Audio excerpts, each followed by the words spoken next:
Napakaganda po ng Pilipinas. Napakaganda din po ng aming Congress dito.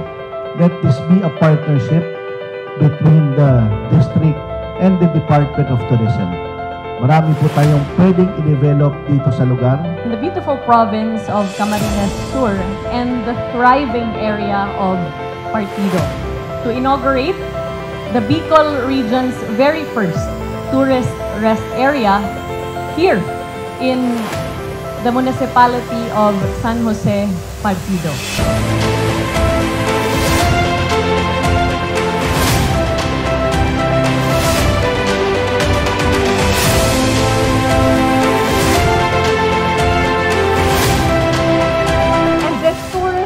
Area initiative is a true testament of a collaborative spirit between the Department of Tourism, the private sector, including Snook Philippines, our LGUs, our other tourism partners, and everyone, each one of you that believe in the potential of tourism to enrich lives.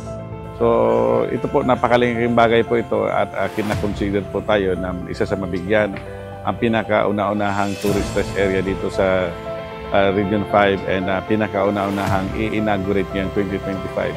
And also, I learned also na ito ang pinakaunahan din na mag-establish tayo ng Klook kiosk dyan sa ngayong taon po na ito.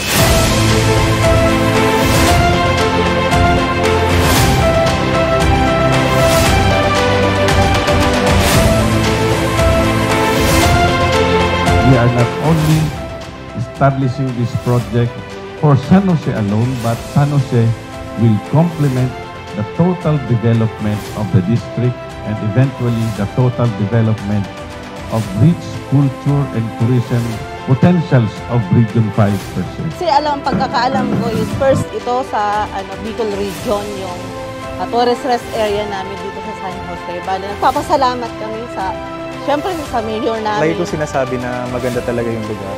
Yung pagtaguyod ng building dyan, makikita na finally ng mga tao kung gaano talaga kaganda yun. Madaming mga tourists to come and visit San Jose because meron na nga tayong ganitong place that really highlights the beauty of San Jose.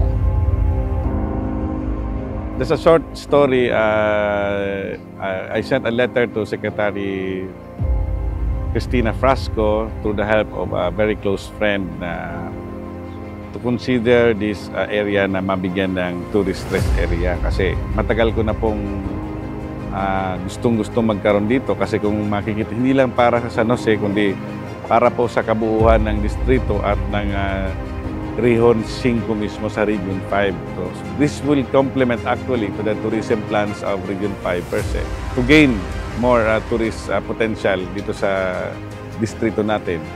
Kung mapapansin nyo po, kung saan po naka-erect yung TRA ngayon, ito yung lugar na pwede nating puntahan bago tayo pumunta sa mga iba-ibang tourist destination dito sa distrito ng Camarines Sur.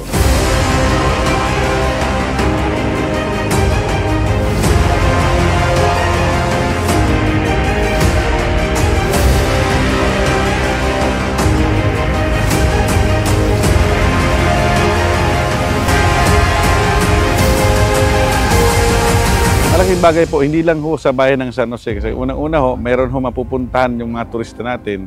Yun naman ang mandate natin sa Region 5 ng ating tourism director na unang-una ma-account natin yung mga tourist arrival at saka tourist potential.